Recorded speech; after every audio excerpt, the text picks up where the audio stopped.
holding a professional... dead cat. Everyone has to know I'm holding a dead cat wearing sunglasses and a scarf. Cool. Yes. Continue. Yeah. Well, I think, what was it? Like, I give Baring J my business card, professional logician, my card. Is that when you say he's a No, you logician say, line? allow me to introduce myself.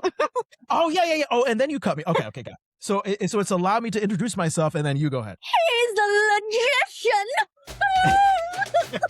Hey, Delishees, grab a plate and taste the delicious culture. I'm your host, Jon Francois. We are feasting on food, pop culture, and lifestyle with actress Safiya Jamali, who I had the good fortune of recently performing in a Vermont Stage production of the Eugene Ionesco absurdist play, Rhinoceros. Hello, Safiya. Hey. Yeah, that was quite a play. That was quite a play. And me and our fellow castmate Ian Walls, for those of you listening and watching, we went through it extensively in an episode, so go tune into that. I'm not going to go too much into it because that's like beating a dead horse. But all you need to know, if you have not tuned into that episode, is that me and Safiya, the logician, this crazy guy that says all cats and dogs have four paws, so therefore they're the same exact pet. He just gives blind, stupid logic because he's just a bullshittery politician kind of character. Safiya, you are what? You are the housewife. Describe the housewife. I was the housewife. Goodness, the housewife, she was a flirt. She had her cat. She had her comfortable life. She was walking through town, living their best 1950s life until it gets brutally interrupted. Yes. And logician and housewife are just one of many small town inhabitants that gradually transform into rhinoceroses. And everybody in this town turns into a rhinoceros with the exception of one man, Baring Gay, our wonderful lead, played by the wonderful actor Jordan Gullickson. He refuses to conform to this. It is a commentary on fascism, on sort of the blind allegiance of Nazism. And one of my favorite parts of the show, Safiya, not only is your great flirtatious manner with logician's friend, the old gentleman, and do you flirt with anybody else, or is it just old gentleman? Oh, I was flirting mostly with OG and with the grocer. We had a little thing. Yeah. I gave Jean a few looks, but he wasn't buying it. Baring Gay's friend Jean. Because Jean is just a very how would you describe him? He's an uppity grump. He's like, oh, I'm better than you, and I'm better than you, and also absolutely pretentious, a bit of a show off, a little bit of a stick up his Am I allowed to swear on this podcast? A stick up his booty hole. You could say that. This is a podcast. Booty hole. Excellent. Never thought I'd hear the words Jean and booty hole in the same sentence, if you know the character. Jean's booty hole. Anyways. The After Hours Rhinoceros Show. Jean's booty hole. You've never seen Jean like this before. Oh my god! But anyway, one of my favorite moments is spoiler alert for those of you who haven't seen the show. You guys suck. It was a great show. The housewife, you have a moment where you are just distraught that the rhinoceros ran over your lovely cat, and you give an iconic yell. Which I felt bad about because I know you had to rehearse that yell many times in rehearsals. You had to do it many times in the performance. I thought you were going to get your voice out. Is it possible for you to do a podcast-friendly version of the yell without blowing out your computer? Absolutely. All right, ready, neighbors. My window's open. Can I warm up? Yeah. Do warm-up exercises right now. Go ahead. I'm just gonna build up to it with one of my lines from later. It ran over my cat! It ran over my cat!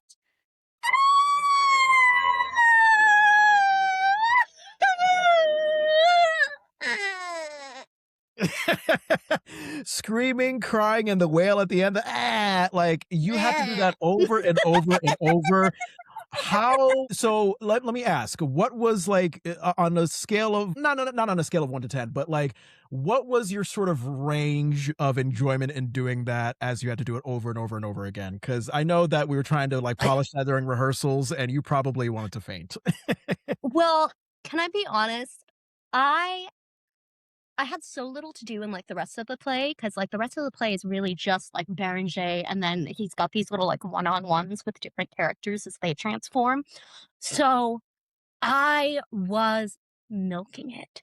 I had so much fun Yeah. doing it over and over again, and I would try to make it was specifically Aaliyah who I could often get to crack, Yep. and laugh, during rehearsal, so I'd really ham it up and see if I could get, like, do something a little different each time and try to get my fellow actors to crack. Now, was this when Aaliyah was the waitress, or was this when she was the office She was the manager? waitress at this point, so she was, like, pouring brandy down my throat and, like, you know? Oh my god. She was supposed to be, like, fawning over me and, like, "Are you okay?" And so the poor thing. It was great. So she was the waitress and the office manager, Miss Papillon, in Act 1, Scene 2. Act Yes, 1, Scene 1 is where she was the waitress. the waitress, yeah. Um, and I think I was less successful in getting her to break because I had a little running joke with her where, like, me and the old gentleman, our scene where we're having a conversation while Berengain and Jean are having a conversation at the same time. Yes, And there's a moment where, while Berengain and Jean are talking, I yeah. whisper my food order to Aaliyah as the waitress, and Leah's I like, remember "Listen." hearing about this in the green room. And I was trying to come up with some, like, really, like, crazy stuff every performance, but, like, essentially, it was a variation of Listerine and bacon, Listerine and fries, Listerine and cocoa butter. It was, like, always having to Was do it with always Listerine? yeah, it had to do with mouthwash for some reason. So, Brilliant. I don't wanna Okay, the Logician's very meticulous. you know what? I don't wanna advocate people eating mouthwash as a meal. You're not supposed to do that. You're not supposed to As a swallow meal. it. No, It's not no, you're no, not don't eating do that. okay, good, good. Oh, you had me for a second. You were it seemed like you're like it seemed like you're about to say, "Wait a No, minute, I was no, gonna say John." really serious because this is a PSA. You know, there's kids out there watching this and they need to know. Yeah, because Please go on about the 'cause I dangers of ingesting mouthwash. exactly. I accidentally, uh, swallowed mouthwash before, and let's just say I had an incident of Jean's booty hole, when I Oh did that no. in the pa I won't go further than that. Whew, Yeah, okay, so those I kids are know. gone now. Look, we went there, we went there. It's gonna be that kind of Yeah, podcast. But, yeah, no, what a fun show, so and, good. now that I've given you all the compliments, it is time to put you on blast because Shit. yeah. Okay, so you and Ian, there must be some kind of, like, theater actor time when it comes to Oh podcastery, because no. because there's a joke about Did colored they do people. this too? Were they late as well? Yeah, yeah. So Ian, yes. So you know how, like, the whole the stereotype of colored people time, like black people are Oh like late no. to Yep, everything. yeah, yeah, yeah. Middle Eastern, I get it. Is it a stereotype for Middle Eastern people too? Oh yeah, yeah, yeah. We don't ever arrive on time. You arrive within like the half hour after the given time. And if it's like within the first 15 minutes, you're a little bit too eager. You Okay. know, it's like you're catching them off guard. All right, so colored people time expands to all people of color, not just black people. Okay, all right, gotcha. Because literally, me and Ian, we had a recording scheduled for 3 o'clock, and then 3 o'clock becomes 3:05, 3:10, and naturally, I wonder, like, oh, okay, is there an emergency? Are they okay? And I text them, you're like, hey, what's going on? What's going on? Or is everything okay? Didn't get a response for a little bit, and then Ian was like, oh crap, I forgot. Like what? And then all of a sudden he comes Oh, online at like 3:15, and he was like in the middle of his video games. You know how much Ian likes his video oh my games. goodness. I was like, Darling. I was I love Ian so much. We're doing Imaginators together and it's just so much fun. Ian, Laura, Braden, and I are all three in Imaginators, and then poor Catherine is in it as a well. semi And rhinoceros reunion because it's Braden a was our semi-rhinoceros reunion. yeah. So Laura's actually directing Imaginators. But these are all like different castmates, and then Catherine, we've all worked with a bunch in Vermont Stage. It's a lot of laughs. It's a lot of I laughs. love that. Yeah, so Laura, for the listeners and viewers, Laura was the grocer's wife and Mrs. Booth in Rhinoceros. So No, good. actually, no, I'm sorry. She was the grocer's mother. No, no. I know. So Braden, I got this wrong in the Ian episode. So Braden was the grocer's son, and Laura was the grocer's wife. The grocer itself wasn't an Does not actual. exist. Yes, because we looked at Braden and Laura and said there's no way on earth they would be married because the age difference could not be more far apart. And I think that's sexist. Wait, sexist or ageist? Sexist and ageist. But you know what? Look, if it was, I'm just saying, in Hollywood, if it was same age difference and the man was older, we wouldn't be saying shit. Are you're serious? You're not playing around? No, no, no. Oh, well, you know 20-year what? old, he's what? He's my age, 23. Laura's, I don't know how old Laura is, but she's like, Yeah. she's not that old. Right. That is a good point. That is a good point. Yeah, if it was an older man and a younger woman, yes, perhaps we would just say, "Oh, this is the grocer and grocer's wife," and not have a problem with it. So you make a good point there. So you guys are in Imaginators, and that title sounds familiar. What's that theater production about? So that is, oh, it's fun. It's a theater for young audiences. We tour around different schools. It's like this fun imaginary story where there's like kids have just moved into the block and they meet the neighbor girl and they go on this fantastic imaginary adventure and they fight the monster and yeah, it's cute. It's very well written. We're laughing our butts off every time we do it. And I have a very loud laugh. Ian's got a very loud laugh. Laura's got a very loud laugh. Like that room. Whoo! Yeah. It's a lot of fun. I was gonna ask because I know you've been doing this show for how long? Oh, definitely before Rhinoceros. So I actually started out stage managing the tour. And then I had to step in. So this was pretty wild, actually. There was a health emergency. I was not supposed to originally play my role of housewife in Rhinoceros. Yeah. The actress slotted to play that role, and there was a health emergency. And unfortunately, she was not able to play that role. And she was also had to step down from her role as Imaginators. The health emergency happened 2 weeks before. So it was, yeah, 2 weeks before Imaginators. We had a scheduled performance at the school that I substitute teach at. And it was 3 weeks before rehearsals for Rhinoceros would start. So I was asked to step in for her role in both Imaginators and Rhinoceros. And Imaginators was a little easier because I'd stage managed it, so I knew the show very well. But I had to learn that whole script in 2 weeks. And all of the blocking's very complicated. We've got like Yeah. a bunch of cardboard boxes in the garage that we stack to make different like forts and thrones and all kinds of fun stuff.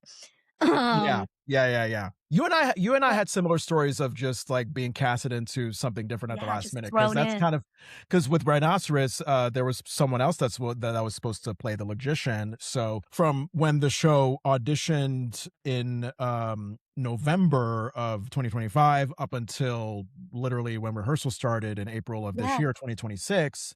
I thought I was going to be playing Braden's character, the grocer. grocer. The grocer. Yeah, But the original actor to play the logician had to drop out due to a work commitment, and a week before rehearsal started, and as you know from rehearsal one, since we only have 3 weeks to rehearse this show, like we have we're to be off book off book as much as possible. as much as Um, possible. I was learning a whole. yeah, It was like so hard. I I was went like, I from didn't know how strict they were going to be about the off book. I was panicking and for and that props first to our director rehearsal. Chris yeah props to our director Christina for giving myself and I think Grace. everybody in the cast grace as to when Yeah. to be off book because I went from like 2 or 3 little lines as the grocer to like this mammoth Matt, thing of dialogue as the logician in act huge. Oh my one. God, I love um your model. yeah Was I mean my we're friend talking saw the about show. it, It was his yeah. favorite part. It was so well done. And this is the moment where the logician says, like, "Hey, like all of you who have guessed the rhinoceros running by, if it was one or two rhinoceroses, if it was one horn, two horns, if it was Asiatic African, I'm basically gonna repeat all those guesses and then leave as if I Hmm. just gave you the answer when I really just repeated all your guesses." But he's like presenting the possibilities to them, and then he's being like, "You're asking the wrong questions," and then they're Yes. like, "What's the question?" And they're like, "Figure it out." What's the answer? figure it out. It's so good. It's so well done. And my other favorite moment, just before I get into my whole monologuing, is after I introduce myself, and then you, as the housewife, dramatically you come out and confirm my name. Can you give me that? Oh wait, let me cue you up. Let me cue you up. Okay. All right. I'm holding a dead cat. Everyone has to know I'm holding a dead cat wearing sunglasses and a scarf. Cool. Yes. Continue. Yeah. Well, I think what was it? Like I give Baring J my business card, professional logician, my card. Is that when you say he's a No, logician? you say, line? allow me to introduce myself. Oh yeah. Oh, and then you cut me. Okay, got it. So it's allow me to introduce myself, and then you go ahead. Mm-hmm. Yes. He's a logician. Slam door. Yep, I love it. And then, no, can I share something from Rhinoceros? Sure. So then, after that, Ian is up in this window, right? So there's the puppet gallery. So we've got Ian and Laura. And Yeah. I am waiting in the wings behind this door, this very light wooden swinging door, waiting for my cat parade with Aaliyah and Abby, who are playing Waitress and Daisy. Yeah. So we come out to this cat funeral. And I think Ian is playing the cafe Proprietor. The proprietor. Yeah. The proprietor. Yeah. So Ian is a very muscular person. They are very strong and they are very physical. Right. And they were shaking the stage. So like right after he's a logician, Liam goes, a logician is he? And like leans out the window. And I had to, so from my line, I would say my line, pop out and then grab the handle and hold the handle to the piece of wood, the door frame, and to keep the door, because I didn't hold it during dress rehearsal and the door was swinging open like this, just during every time Ian would move up there. Yeah. So we were it's just like a earthquake because we were on this like rickety platform, kind of waiting for our entrance, watching up, holding on for dear life.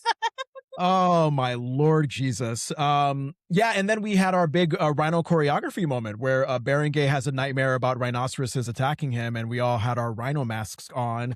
And I think the most difficult part was everybody trying to be in sync with the rhino choreography movements. But once we got it, I mean, I think we had a blast, didn't we? Oh, absolutely. Carissa did just a phenomenal job capturing like just the elements of a rhino's movement and stylizing it. It ended up so creepy with the lights and everything, with the masks. Yeah, it was tricky going up and down those stairs in time with the music, in heels, in a mask, in low light. Yes, those were steps that we had to go down that you don't want to go down quickly. You want to be careful because I was so afraid. Like even while we were in the final performances. I twisted my ankle, but not during that scene. I twisted it in full light with my mask off during bows. You twisted your ankle during when we had to bow to the audience at the end of the show? Oh, yeah. Oh, yeah. As we're walking down the stage. You remember, you were right behind me. Oh, yeah. Because we do our curtain call where we bow to the audience at the end of the show. And yeah. So how did you recover? Were you okay? Well, luckily that was matinee day. So we had one more show that evening and it was not bad. It was not bad at all. Okay. So then it was just a little sore and stiff for that. And then I got to rest it the next day. But yeah. Oh my God, good for you. I'm just mad that it happened in full light. Oh boy. So I'm still putting you on blast for being late. Fuck! I thought I'd gotten away from that. I thought I'd successfully distracted you. Yeah. So whereas Ian did not remember that we had a recording until 15 minutes after we were supposed to start it, I will commend you because you had a more sort of valid reason. So you had. Wait, I'm going to make it even more valid. You'll just watch. Okay. Carry on. So I believe you said you had an interview at the Media Factory, which is this community media house in Burlington, Vermont, which is where we also did Rhinoceros. Yeah, last week. And I love the Media Factory. I've done some radio there in the past. They're great people. So what kind of interview did you do, and why the heck did you confuse it for what you had committed to me? So the interview, So the interview was for this documentary called Patchwork. And it's an upcoming documentary by Infinivision Studios. Um, and it's about interviewing different artists, dancers, actors, people in the creative fields, and specifically in like performance fields, and figuring out how they kind of piece together working life with like, like their professional life and creativity with having a job and paying the rent and all of that stuff. Um, and the director and producer is his name's John. So I went to get interviewed by I'm sorry. John. I'm sorry. Did you say the director producer, his name is also John? Yes, with an H. I'm Um, without an H, Safiya. Come on. I know I should, but I was like, okay, I'm gonna go and I'm gonna be on screen talking to John at the Media Factory. Yes. And I put that in my calendar twice. I did have your name right. It's not the place. Okay, gotcha. So you thought me, John, who, although I work in Burlington and do theater in Burlington, I do my podcast remotely an hour Yeah. away here in Richford. So when you were telling me like, oh yeah, we're at the Media Factory, right? I'm like, Safiya, I don't know if I can make it there in time. And I was on the bus, and I was like 2 stops away from the Media Factory, and I was like, "Oh, fuck." Yeah, I almost thought you were gonna have to cancel, and I was gonna be so sad because I I was was looking forward to scared our I would. I conversation. was like, I'm so sorry. Yeah, I'm kicking myself. No, you're good. Uh, and then the and then the bloody bus was late, my return bus back. So, Yeah, yeah, yeah, because you take the city so that bus took around a Burlington, right? I take the city buses around. I don't drive, and the city buses are generally very, very reliable, but today there was a lot of traffic, weirdly, so that happened. I am so sorry, but I'm here No. now. You're good. You're good. Luckily, I had aside from the usual podcast editing and social media stuff that I do to prepare for the episode coming out tomorrow. I had a wide open day recording wise. So like, Yay. yeah, it was someone before you, a good friend of mine from Connecticut, and then you, and then I had the rest of the day to record. So, yeah, I'm glad it worked out. I'm glad you're I am safe. I'm so glad you wiped the sweat off because it is very humid this time of I year in was Vermont. mopping that. I had paper towels. I was like, as soon as I got home. But yeah, camera ready. Can you You tell? are camera ready. Yeah, you Yes, can. yes, yeah. I can definitely tell. Yeah, you look fantastic. It's great.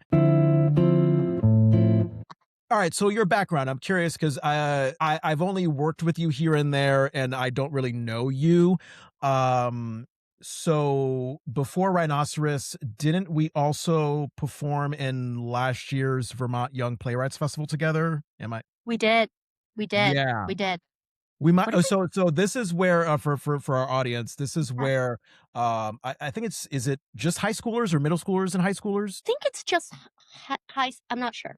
Okay, I so it's think it's just high schoolers, so what's older, but I okay, don't know. but I know some of them are high schoolers. So, like, middle schoolers Yeah. and high schoolers, like, around that age range, they're invited to write, short plays, and then we adult actors, that are Mhm. based here in Vermont, we decide to act out those short plays through 2 ways. We could do, like, what is it? Like a There's the cold reads and the stage readings. Yes. So the stage reading is where we have the script in hand, but like we're doing blocking, it's on Yeah. stage. So those are the winners.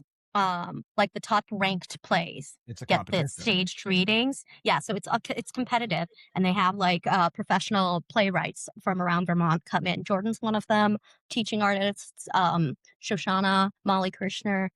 Yeah, awesome people. Yeah. Come into So schools and teach workshops, and then the plays are read by professional playwrights, and then they get ranked, and scored and selected, and then some of them get to do the top scored ones get stage readings, and then the next group get cold readings. yes. So whereas the stage readings is basically like, oh, we're gonna like have the script in hand, but pretty much aside from not having costumes, like your play is going to come to life. We're going to have we're going to have the blocking, we're going to have all the movement there. We're going to like Mhm. have it come to life on stage. And then the cold readings is where we have like the music stands and we're in like some auditorium and we're just reading your play while standing by the music stand, but we're still giving it the The same character. animation, the same energy, the same charisma.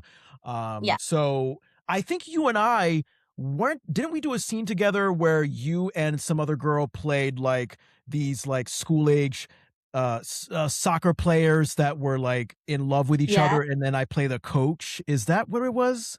Yes, I think so. It was either that or the zombies, and this sounds more right. Definitely was not a zombie. I definitely would have remembered a zombie, Okay, but I definitely remember okay. like, oh, I was a coach and I was coaching these Yeah. soccer players that were like secret lesbians. It's really funny because I went on to, assistant direct The Wolves the next year, which is a play about high school soccer players, and got some lesbians in there. But, yeah. Yeah, Sophia, you've been neat stuff. typecasted as the high school soccer lesbian actress. I get to play lesbians or dead people in all of these shows, and I mean, I guess I know why, but So let's my next challenge to you, combine it. Become a dead lesbian in another play on in it. the future. Okay. I might have Yeah. done no, I haven't yet. On it. Yeah. So I've been involved with Vermont Stage. Well, but first I was there as front of house staff member, house managing and box officing for other shows, and then I acted in Rhinoceros, my first production for Vermont Stage specifically. So I've been there for about a year and some change. How about you? When did you start working with them? Uh, my first production with them, I think it was the Film Fest, actually. I think that was my first time working with them. Or not the Film Fest, Young Playwrights, sorry. I think Young Playwrights so about that year ago would have been the first time I started working with them. And then Okay. from there, I no, it was actually about 6 months before that, I did a production of Triangle, so that was a school tour.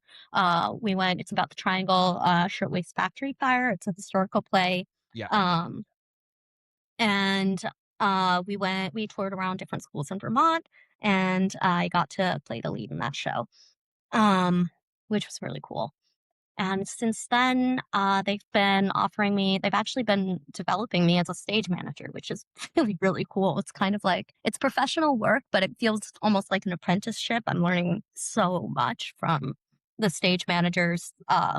experienced stage managers around me. So that's really cool. So you're apprenticing to be a stage manager along with the wonderful acting work you've already done. And I'm curious about this Well, because not like officially. It's more like it feels like an apprenticeship, but I'm doing like a lot of work and I just have the experience. okay, so as we know, I mean, But I'm, like, obviously working as a stage manager, but, like, I'm learning a lot from the more experienced ones. yeah. And as we know from witnessing stage managers like Ryan, who was our stage manager for Rhinoceros, it is a Mhm. beast of a job because you have to, Oh, yeah. yeah, you have to keep track of all the stage directions. You have to make sure everybody is on it with the memorization of their lines. You have to make sure everybody's on time to rehearsals and final performances. You have to make sure that the props people know what they're doing. I mean, and of course, you have to coordinate with the director to make sure that Mhm. you're on the same page with their vision of the show. It And is all an that's before load-in with and tech. All that's yes, before and load-in all and that is tech. before loading of the set and testing out the technical elements of the show from the lighting to the sound. Um, so my question to you is, how and why and where and I mean, because like I'm of the acting mindset. Me, like whenever I do acting, like I just take the very sort of dumb valley person diva attitude of like, oh my god, that sounds so hard. I just want to memorize my lines and just be on stage and be a star and be and get applause. Like I think of something like stage managing and it just gives me a headache because I actually was a stage manager for a community theater production in Iowa Yeah. when I lived there and I was terrible at it. Like I literally like the only helpful part that I contributed was helping with scene transitions, like just moving set pieces. But other than that, Mhm. in terms of like taking down notes of stage directions and you know, coordinating with the actors, making sure they're on time. Like I didn't do any of that. Like like I was just kind of sitting there just watching people act, and they were acting wonderfully, but it was with my attention span, it was just really boring, and Yeah. I didn't like it. So my question to you is like, what do you get out of stage managing that maybe you don't get from acting? Do you like it better than acting? Like what does it provide for you? Interesting. I think, I've been acting since I was 7 years old. This is something that I've always known I'm going to be doing for the rest of my life. I'm going to be making a career of it if possible, but I'm never going to go a year without being in a show, you know? Like, and I don't think I Right. have, ever. No, I'm thinking. Um, yeah. So acting has always been a part of my life, and studio spaces, acting, dance, singing. I trained in musical theater. Studios are my safe space. Theaters are where I'm happiest, where all the people I like are. So anything that gets me more time in a theater and more time around these really interesting people who are so passionate about the same thing that I'm passionate about is a gift, you know? And stage managing is slightly more lucrative than acting, um, especially here. Yep. Um, I definitely never got bored. With Vermont stage managers, there is a lot to do. You know, I Yeah. was thinking like I had there's a spreadsheet of every time a prop moves, if it moves from here to here, on which line, which page, which actor moves it, where do they, everything is written down. There's props tracking sheets, there's sound cue sheets, there's everything is in a spreadsheet, everything's instantly accessible, and you get to know the show inside and out. Like for Imaginators, because I've had that experience being the stage manager, even if I sometimes, like when I was memorizing the script, it was shockingly easy because I knew the whole play inside out. I didn't necessarily know if I was saying the words or if another character was saying the line, but Yeah. I knew the play. Yeah. And it's just a totally different way to approach. Like, I love dramaturgy, I love plays, and it's just a totally different way of looking at them. It's very analytical, which I enjoy. I'm curious because you are originally from Iran. Yeah, well, my dad's half of the family immigrated from Iran to Bahrain, along with a large population of Iranians. Where Um, I'm sorry, where's Bahrain on the map? so Bahrain is it's this tiny, tiny little island. It's smaller than Vermont. Okay. It's right between Saudi Arabia and Iran. So there's like a little land bridge connecting it to Saudi Arabia, but it's like right off the coast. Okay. Yeah, And and that's and where I'm from, so I'm Bahraini. My mother is and that's where I was raised. My mother is American, so I also am American. Okay. Okay. So, I'm very curious about your story, like your time there, your eventual journey to America, how acting found itself in your life. Like, just tell me all that. Um, yeah, my parents are journalists, so my dad's a photographer, my mom's a writer, and they met in Egypt, fell in love, had me. I was born in Egypt on the Nile. And we lived there for the first couple of years of my life. And then we moved to Bahrain, which is where I spent the majority of my life. That's where I remember growing up. That's where I have my ginormous family on my dad's side. So lots of roots there, lots of strong ties. Um, while we were in Bahrain, the Arab Spring began. There were uprisings.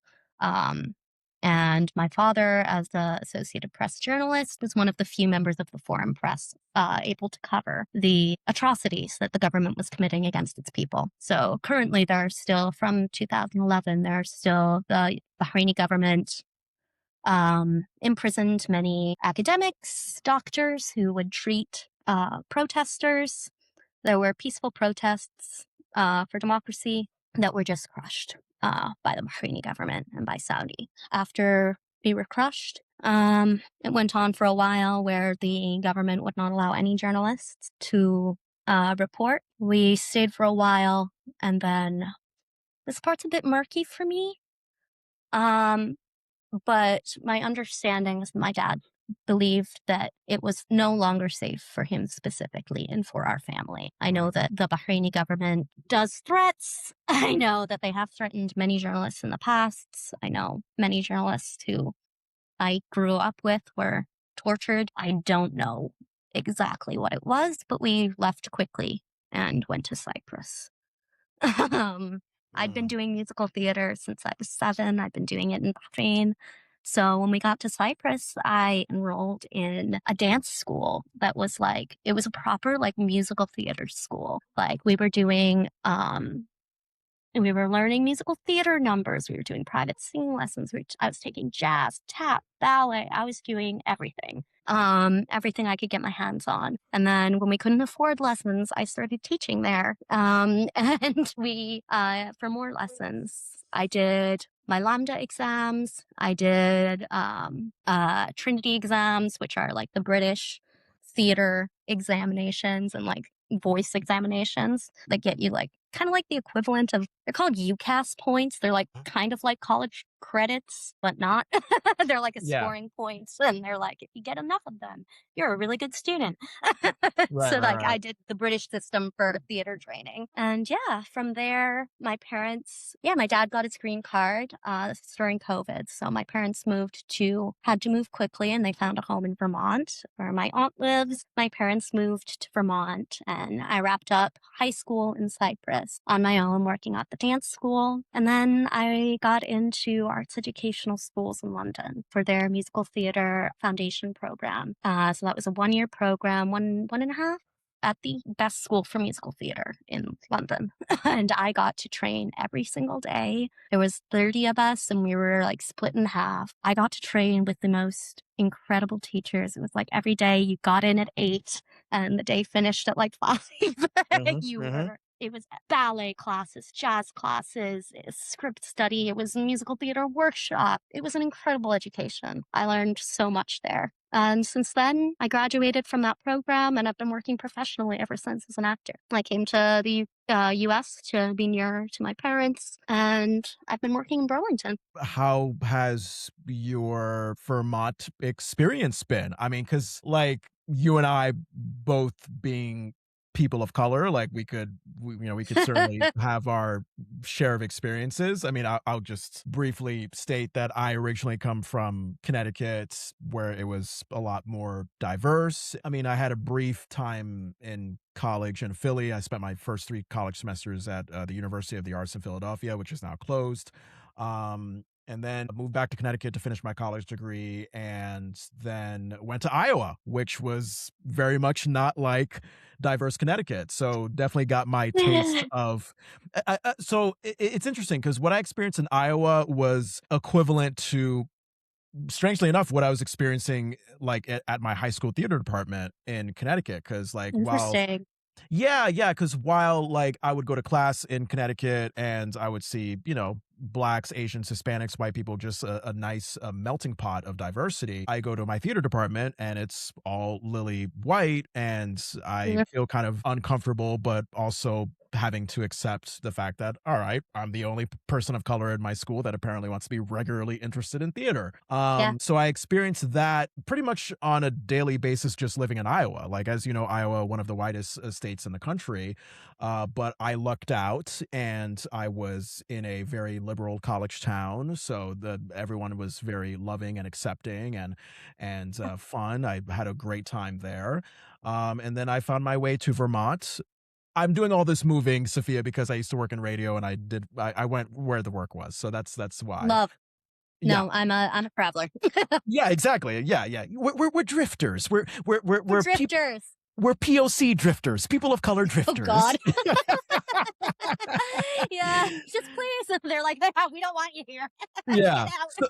So I'm coming here to Vermont for radio work, but it happens to be another majority white state, and I've been here, save for 7 or 8 months when I was doing radio in Albany, New York, more diverse, obviously. Yeah. Um, I've been in Vermont for 8 years. I've called Vermont my home for 8 years. I've been here, during the pandemic, which was especially tense with the Black Lives Matter of it all. Yeah, Definitely experienced some casual racism during that period of time. And also, you know, that's so interesting. I know. Mhm, yeah, So I moved here. When I moved here, it was in the middle of the first Trump presidency. Then we went through the pandemic, Black Lives Matter hitting a peak. And then Biden comes in. Of course, there's a backlash to that. And then now here we are at the second Trump presidency. So um being a person of color here in Vermont, it's an interesting thing because like there is certainly many examples of the kindness that I've heard about Vermonters. There's certainly many examples of like people minding their own business, and not really like, you know, trying to spy on you and figure out what you're about. I mean, I've certainly experienced an aspect of that, but you know, I've also experienced an aspect of like, oh yeah, I'm reminded that I don't look like many other yeah. people here. So I guess I'm just curious, what has your Vermont experience been, looking the way you do, woman? So this is so interesting because it's Vermont racism, but it's also like it's my first real interaction with American racism. And Mm, it's very different from the kinds of racism that I've experienced, like living in other places. So like living when I first moved here, I was in Jeffersonville, and I got a job at a grocery store. And first day on the job, somebody comes in, like a coworker from a different department comes in and goes, "Oh my God, you look so ethnic." oh And I'm god. Are you serious?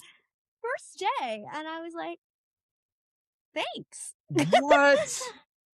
And that has never happened to me before. It's like the racism that I'd experienced before would be like the assumptions that people would have, like things like like stereotypes like she's part white so she's gonna be looser or she is Yeah. m- Middle Eastern so she's gonna be really like militant about like Islam like Islamicism and like Yeah. modesty and stuff. Like it was weird because it was like based on assumptions and not just like shock at my presence.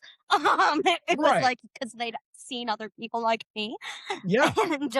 and developed like yeah. So like in London, I would get people say things like, oh, like people would think I was Pakistani a lot. So they would like say things like, oh, you're Yeah. just clogging up, you're standing in line, you're taking our uh resources. It was Yeah. kind of like that kind of attitude. We're like, Yeah. "Ugh, we're used to another one.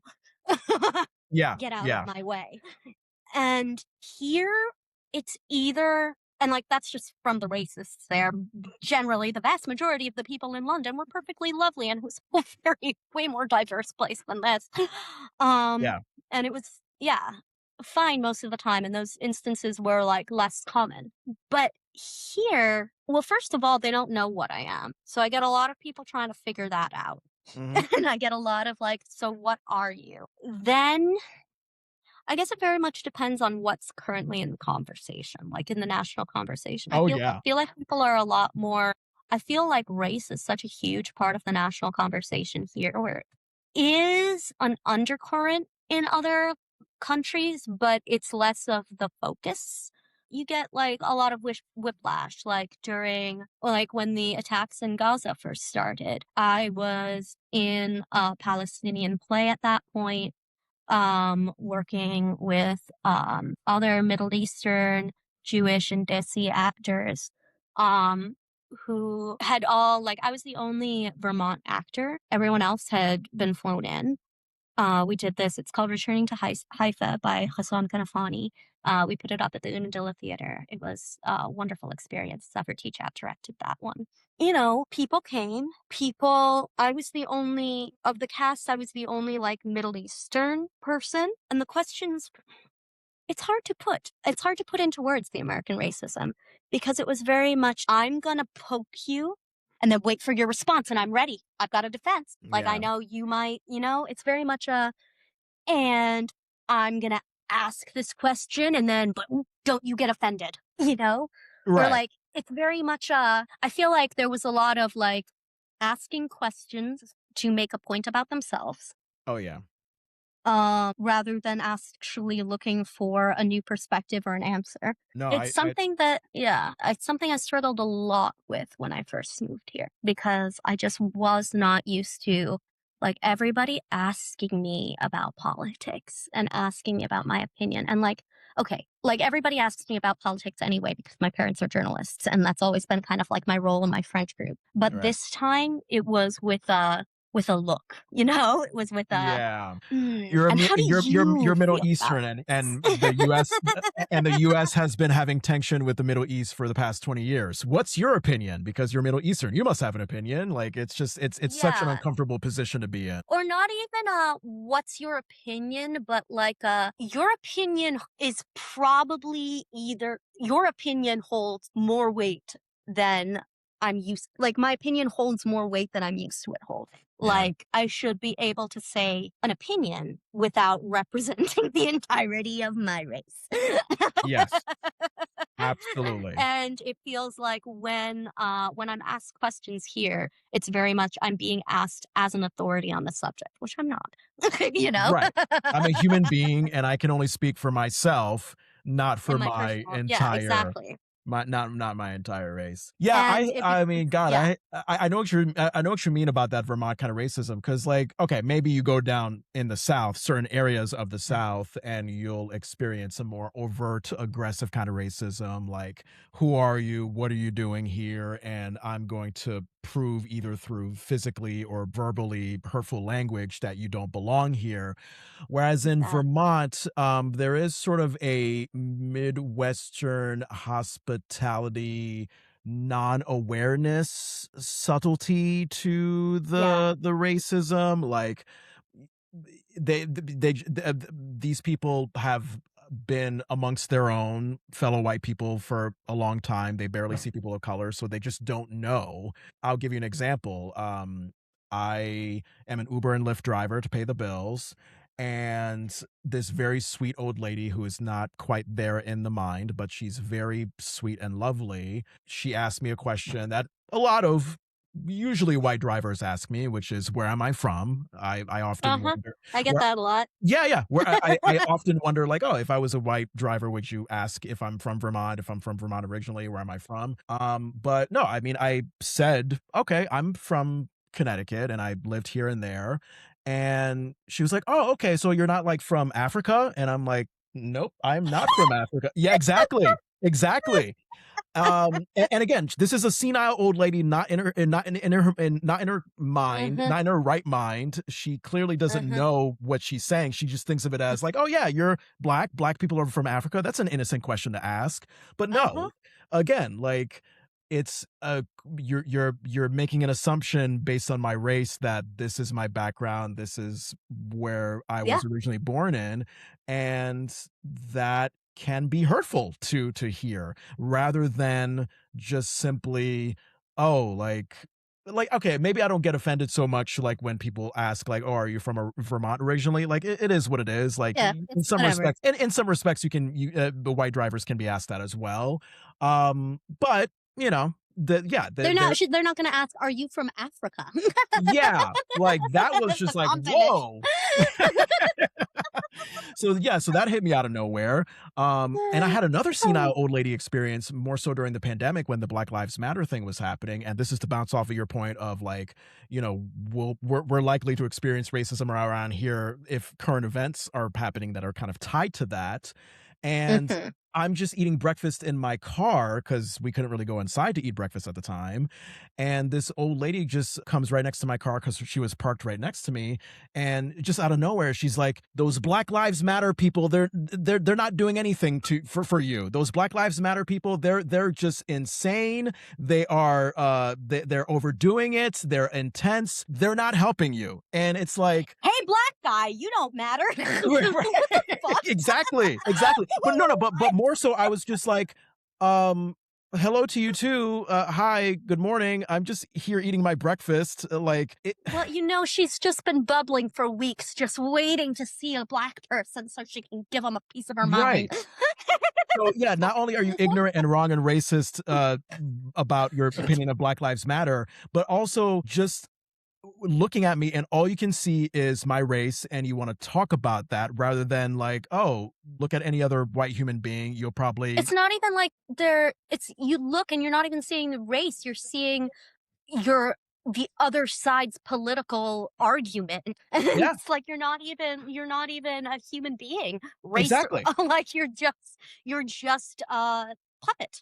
Yeah, One of those straw man puppets that yeah. is Oh, everything that you've been built up to be by. yeah. Oh, here's probably the first black person that I've seen in like 10 or 15 years in Vermont. And this reminds me of the Black Lives Matter movement. So I'm going to say my opinion on that without even at least saying a hi, how Mhm. are you? How you doing? Like, And also, clearly, this black person in Vermont is representative of the entire Black Lives Matter movement. If I just talk to this black guy, I'm sure he'll get word back to the top.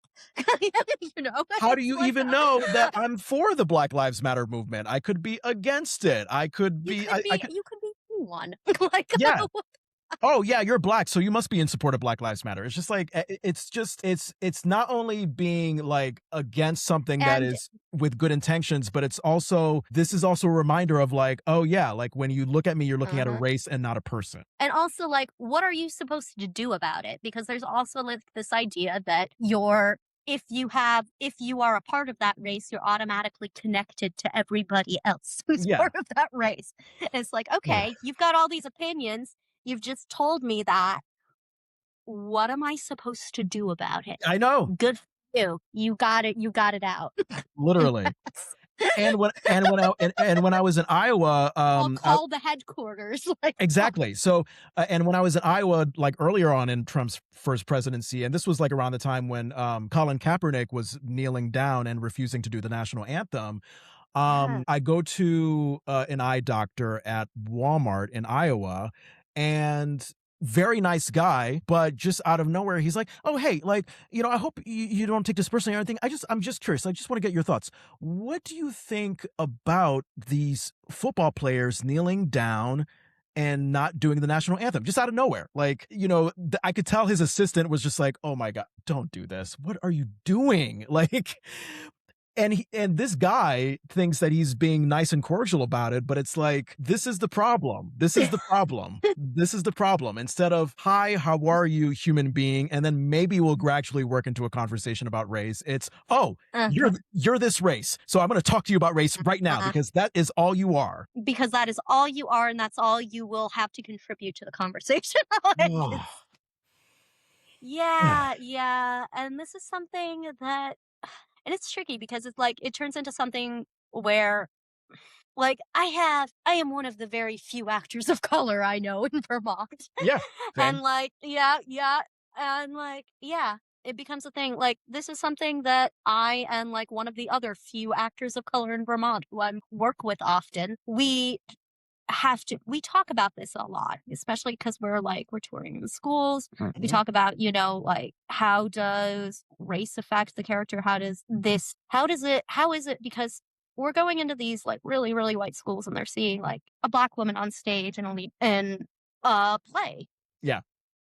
And they're seeing, I don't know, there's interesting conversations that happen in the talkbacks. Especially like we were touring before a play where many of the characters were Jewish. Then this play is about fascism, and the actress who I'm talking about, Brittany Abdulmalik, was recently in a production of White, Yeah. Between the which is a Willows. play about Ian's company. race. Yep. Which, yes, Ian's company, that's Between the Willows. She opens White, and like I was in the audience, and I was in this primarily white audience. I think Ian and I were the only people of color there, watching this play that was very well done, watching Brittany's phenomenal performance. And she walks on, and the audience, and she says these jokes like, there's like jokes about her name being mispronounced and like the ethnic name. And like, I get that all the time and Yeah. stuff. I was laughing at some jokes and the audience around me was laughing at other jokes. And Ooh. sometimes we were laughing at the same time, but I feel like we were laughing for very different reasons. Okay. So what exactly were those other Like audience members laughing at, and why do you think it might have been an awkward thing to laugh at? like her coming in, like there's a transformation scene where she comes in and she is like transformed into this like almost stereotypical version of herself.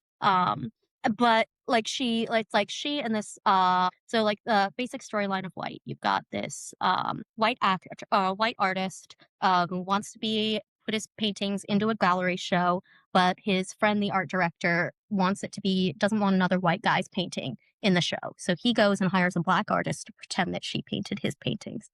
And he creates a whole character of her. And then she kind of takes over that character, starts to live in it. And at the end of the play, spoilers, but it turns out she is the art piece. She is what gets put on display. And she lives in her blackness, her femininity is just put on display forever. It's like built up into this like version of herself and then it's put out. And it's something I've watched happen to myself, to her, to other actors of color in Vermont, where like your color is built up and like you say it's going to be celebrated, and then you get there and it feels like, oh shit, I am in a glass box on display, like I'm in a zoo. It was difficult to watch. It was difficult to watch like during the transformation when she's wearing like this big wig and she's suddenly in like flowing Yeah. clothes, speaking with like way with like more of a southern accent, and the audience is laughing and I'm like, are you laughing at the things she's saying or are you laughing at her? you know Right. Right. and watching my friend go through that on stage sucked, even though it was a very good play. But Yeah. and it's something that I think happens to like actors everywhere and every time, like even during like Returning to Haifa, in a way, like that was a Palestinian play. It was about Middle Eastern culture. I was the only Middle Eastern person there, and I was answering so many of the questions. Yeah. Yeah. It's like I want to do this, and I know that when she chose the play, she wanted to do this because there are so few plays centering Black actors and Black stories in Vermont, and I know how important it was to her, but I could see the absolute labor that she was doing and how draining that was. Ugh. And I think that's something a lot of actors of color have to go through in Vermont. It's something just I've been noticing more and more, and that Oh I've yeah. been exhausted by more and more. Yeah, I feel like you, me, Ian. I mean, Ian and I. We were talking about the people of color struggle when auditioning for stuff in Vermont.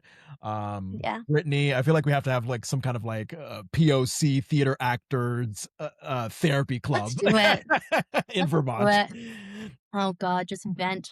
Vents, the struggle, the misconceptions. Um, Yeah. God, wonderful conversation, Sophia. And I'm sorry, I'm pronouncing your name as if it's Sophia, but I know it's Safiya. Sophia? Safiya. Yeah. Are you ready for my Safiya Beth three? Hassan Abbas Mohammed Nowruz Jamali. Yes, I am. Wait. Say that one more time. Safiya Beth Hassan Abbas Mohammed Nowruz Jamali. That's my party trick for the elementary school kids when I teach. Oh, that's My your full name. actual full name. Yeah. I cannot say that even one time fast. 7 of them. Boom. That 7 names? Wait, I think so. Safiya Beth Hassan Abbas Mohammed Nowruz Jamali. Yeah, 7. But your Gmail is just Safiya Beth Jamali. Is that like? Well, okay, way to leak my Gmail. Imagine if that was your Well, you Gmail address expect me and you to had to put the get. whole thing in? Oh my God. Imagine if you had like a 10-name email address. Like that would be like Yeah, very hard to pass I out. feel like what I've got already, like first, middle, last, is already it's already Yeah. pushing it. It's already pretty long. A delicious meal that you've had lately. Go. Momo, chili momo from CK Dumpling House. If you live in the Old North End in Burlington, go try it, guys. It's delicious. It's Nepali dumplings and it's family run, and You know, there's just like little kid on his iPad manning the register while his mom cooks the dumplings, and it's delightful. It's delicious. Yeah, I think Love it.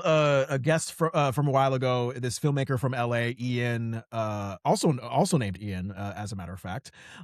He we were talking about the movie One Battle After Another, and he had mentioned momos being a great meal that he loved. Oh, So good.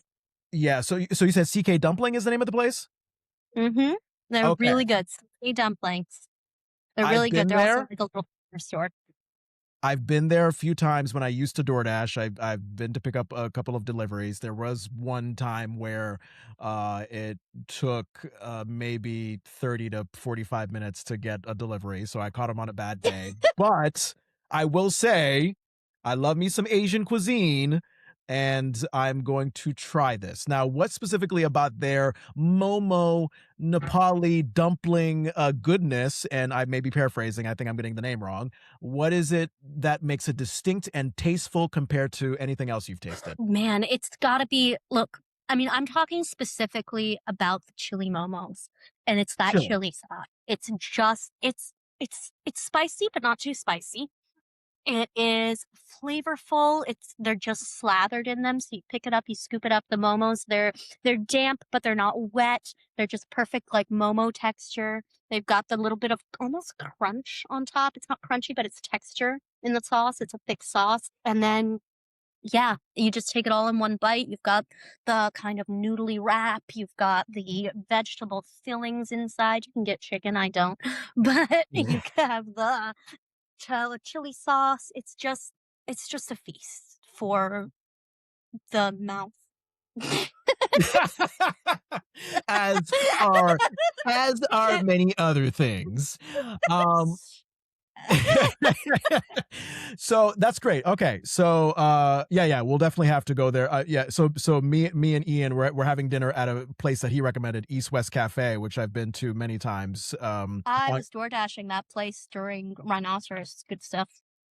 Wait, door dashing, like buying DoorDash or being a Buying from DoorDash. okay. Yeah, poor Safiya. I remember. So are you single? Do you live alone? Yeah, I live with 3 roommates and 2 cats.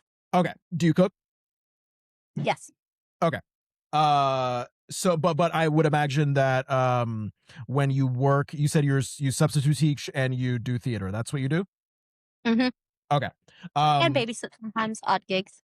Okay, so good amount of odd jobs. I just remember at one point in the dressing room during Rhinoceros, where you looked at your phone after you received a DoorDash delivery, and you were like, "Oh my god, I'm going so broke being in this show," because like you're always getting,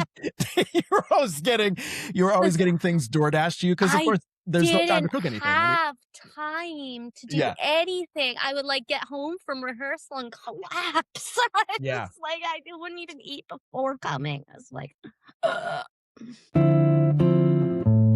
Delicious piece of pop culture. What is a TV show, movie, book, podcast, play, music, just anything that you're watching, listening to that you love that you want to share? So, actually, right now, it's a video game, and it is Hades 2 by Supergiant Games. So, I played the first Hades. I was obsessed with it. It's like this 2D, it's like this roguelike dungeon crawler game, but there's a lot of great storyline. The characters, it's based on Greek mythology. So, in the first game, you're this prince of the underworld. You're the son of Hades, and you're trying to fight your way out of the underworld because you don't like your dad. Which, like, I was a Percy Jackson kid, so I grew up loving Greek mythology. Like, I went beyond the Percy Jackson. I went like deep. I read my oh my god, I read the Odyssey, I read the Iliad, I read like I was very, very into Greek mythology as a kid. So you get like boons from the different Greek gods, and they're all like interacting, and they have like sassy little dialogue between them. The voice acting, phenomenal. The music, original scores. The music is great. It's a beautifully, like, just beautiful artwork. It's a beautifully designed game. And now they've released the second game, Hades 2, which is like even better somehow. It's got much smoother game mechanics. You're playing his sister now. And I'm not gonna spoil too much, but like it's this big war of the gods and titans, and it's very fun. I have sunk so many hours into it. I had spilled coffee on my laptop, so I was out of commission for a long time, but now it's on iPad through cloud gaming. So I've got an Xbox cloud gaming subscription and I can play both games. And You it's pretty you and sweet. Ian, because I remember Ian backstage often was, I think he has like a Nintendo Switch that he was playing with backstage, or Yeah. was it an So it wasn't a Switch. It was actually, so I asked them about it. It it's this it's just it was their phone in there the whole time. And it's just a set of controller, it's a controller case that they got because they're a TikToker and they got a product to review. And yeah, no Switch, just their phone. how advanced video gaming has been since I last played a video game, which I think might have been Nintendo Wii Ping Pong, like 20 Oh, years ago. buddy. Buddy.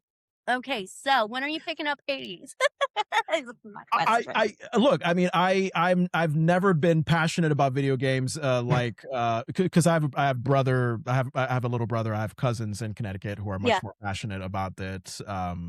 So yeah, they could have a long conversation about video games. What I will say about Hades is that, so that's the name of an actual Greek god, correct? Yes, the Greek god of the underworld. And what is Hades' signature thing? Like, what does it mean to be the Greek god of the underworld? Hades' signature thing. He's the one who kidnapped Persephone. He's the one who, yeah, he rules the underworld. He helped cut his dad up when he overthrew him. Mary kidnapped and married his niece. Yeah, she. Yeah, there's a lot. Where to start with Hades? I mean, I forgot how the Greek gods be cray cray, because like, Yeah. I'm here. I am. You're describing Hades to me, and I'm just like, wait, why did Hades kidnap Persephone? Why did he marry his niece? Why couldn't he marry someone he wasn't Yeah. related to? Why did he cut his father up into pieces? Did they have some kind of Mhm. tension when they were growing up together? Like, what? I have so many Well, questions. you see, first his father ate him, so that What? explains Wait, so it. how could he cut his father up into pieces when his father ate him? What? What? Well, then his little brother tricked his father by having him, some say a stone, some say a mixture of like mustard seeds and herbs. He tricked him into eating that instead of the baby, Zeus. So Kronos threw up all of his Wait. kids. And So then Zeus he was is eating a lot of kids. So Hades isn't the only child that Kronos ate. He ate all his babies. So like what? Rhea would just pop him out and he'd be like, toss him down. Is there a certain delicious protein that you can get from eating children that you couldn't get from anything else? So, Like, yeah. Well, yes, actually. And it was not being chopped up. So he knew that he was going to get killed eventually by his kids. So he was like, well, they can't kill me if they're in my stomach. So I'm just going to eat them, as you do. as you do. So Zeus is I'm sorry, is Zeus the son of Hades? Did I get that correct? Yes. So you've got Zeus and Poseidon and Hades are brothers, right? And then you've also got like Demeter, you've got Hestia, you've got the chicks. You've got Hera, and Zeus is the youngest. Kronos is just popping out babies, so he's popping out the older kids, and each time he has a baby, he's not popping them out. To be clear, he does have a wife who is actually doing the physical labor of popping out the babies. But as soon as she pops them out, he eats the baby. And she was like, "Well, I don't want this last baby to be eaten." So she tricks him with the mustard seed or rock. Um, and yeah, he chucks up, he vomits the babies. And by this time, they're fully grown. So they kill him. So this all sounds very sick. Where does Hercules where does Hercules fit into all this? So Hercules is the son of Zeus, and he comes in later, and he doesn't eat anyone or chop them into pieces. He just goes off and does his labors and questing and stuff. This is long, long after all of that. So this is why I was safe enough to do a Disney movie about him. Yeah. Okay. Although let's just say they left a lot out. Oh, what did they leave out that was not so Disney friendly? well, you've got the whole thing with Hercules' mother. Which one was she? I know that Hera killed her because Hera is Zeus's wife and the goddess of marriage, and his sister, who helped him kill their dad after they were both eaten. They weren't both eaten, just she was. So yeah, Hera keeps trying to kill. She kills his mom. She keeps trying to kill him. I'm sure there were more gory details in Hercules' story. Most of it's just very visceral. He does rape the queen of the Amazon as one of his labors. Does that count? She's like sworn to be a virgin forever and lead the Amazons, and he rapes her. Okay. Okay. So Not fun. rape and children eating tells me that the Greek gods weren't exactly the picture of perfection. No, no. They were more of like a reflection of humanity. So Like humanity, like supersized. how did you gain this education, Sophia? Like, do you just like read these big giant books called The History of the Greek Gods? Do you learn this in school? Like, how do you learn all this? I read a lot of big books. I read a lot of big books. Yeah, I was a pretty voracious reader as a kid, and my mom encouraged it. I had like, big old like encyclopedias and books full of Greek myths, and then I'd go online and find more Greek myths, and oh, this is the next obscure one, and then there would be communities of people talking about them, and so you kind of like just keep acquiring acquiring the knowledge over time.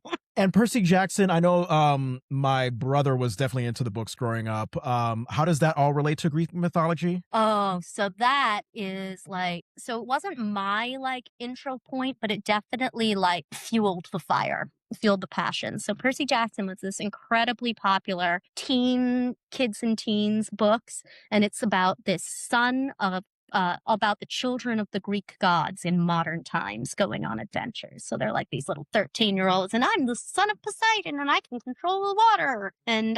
But they are written by a person who is obsessed with Greek mythology and is a very good writer. So they get really into the more obscure myths, and it gets really interesting and fun, and they get a lot of really cool adventures out of it, and it feels very true to the original myths in a way, which is fun. Yeah, there It's were a books. real love letter. Yeah, there were books. I remember they became movies for a little while. Oh Um, God. it seems like you're not a fan of the movies.